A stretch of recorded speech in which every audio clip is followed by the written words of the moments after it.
జగీషత్వం అక్కడ శత్రువు మీరు గెలవండి చెప్తున్నారు. ఎలా దాన్ని కూడా మారు చెప్తున్నారు. ఎలా గెలవాలండి? బుద్ధి పరంబుత్వ అంటే మనసు కన్నా గొప్పది, బుద్ధి కన్నా గొప్పది ఒకటి ఉంది. అది ఏంటిది? ఆత్మ, జీవాత్మ. జీవాత్మ ఎవరు? ఆ పరమాత్మ ఒక భావం అన్నమాట. మన కూడా ఒక పరమాత్మ అనే భావం మనకు అర్థం వచ్చింది అనుకోండి, మన దగ్గర ఉన్న చెడ్డ గుణాలన్నీ వెళ్ళిపోతుంది. మన హృదయంలో కృష్ణుడు ఉన్నారు. నేను ఏ కర్మ చేసినా ప్రతి ఒక్క కర్మ ఆయన చూస్తూ ఉంటున్నారు. నేను తప్పు కర్మ చేస్తున్నాను చూస్తున్నాడు, మంచి కర్మ చేస్తున్నాను చూస్తున్నాడు. కానీ ఆయన ఫ్రీ విల్ ఇచ్చారు మీకు. అంటే మీకు ధర్మం ఏది అధర్మం ఏది మొత్తం ఈ భగవద్గీతలో ఉంది. కానీ నేను అధర్మమే చేస్తున్నాను కొంతమంది ఉంటారు, వాళ్ళు ఏమి చేయలేరు. అది కూడా కృష్ణ చూస్తున్నారు. ఎందుకు వాళ్ళ కంట్రోల్ చేయలేదు?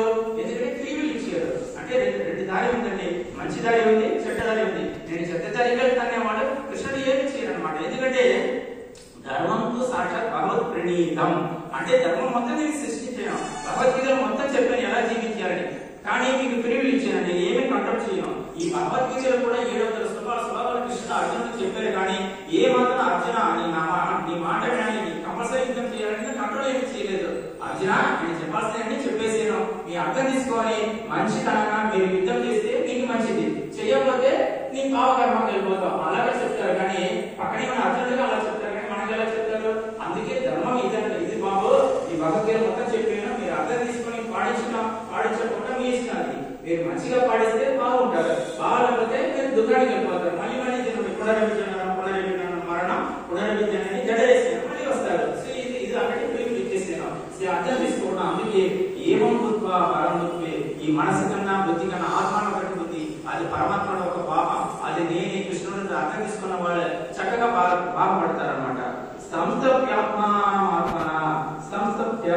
సంస్థప్యం ఏంటిది? కంట్రోల్ చేయడం.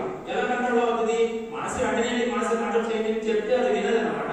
దానికే ఈ జపాలు, కీర్తన, యజ్ఞం, తపస్సు, సత్సంగం, భక్తి, గుడికి రావటం, ఇలా సంగీతం చేసుకోవటం, ఇలా తులసి హారతి చేయటం, ఏకాదశి ఫాస్టింగ్ ఉండటం, ఇవన్నీ దేనికి అంటున్నారు?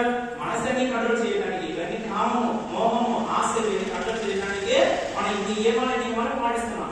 ఇవన్నీ చేసుకునే వస్తే అనుకోండి, చివరికి కొద్దిగా మన సంకల్పం తెలియదు, జీరో అయిపోతుంది. ఎప్పుడు అది జీరో అయిపోతుందో అక్కడ కృష్ణుడు వచ్చి కూర్చుంటారు అనమాట.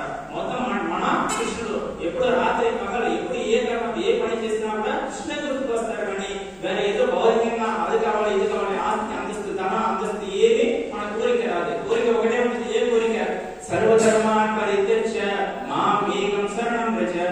ఇప్పుడు శరణాగతి పొందడం మాత్రమే నాకు కోరిక. కానీ వేరే ఏ కోరిక లేదు. ఎందుకు వస్తుంది? మనసుతో బుద్ధికి వస్తుంది. కానీ అక్కడ చాలా కష్టం ఉంటుంది. అందరికీ రాదండి. అది ఎన్నో సంస్కారం మనం చేస్తూ భక్తిని మునిగిపోతే మాత్రం తొందరగా వస్తుంది. కానీ ఊరిని మొట్టమొదటి వచ్చేది కాదనమాట. సంస్థ కంట్రోల్ చేయడం. అందుకే మన అందరూ కూడా బుద్ధి కన్నా మనసు కన్నా ఆత్మ అనేది చాలా గొప్పది. ఆ ఆత్మ భగవంతుడు ఒక పాపం, అది అర్థం తీసుకోవడం చాలా కష్టం. కానీ జహీ శత్రువు అట్లాంటి శత్రువు మీరు కంపల్సరీ పిలుస్తావు. ఎట్లా?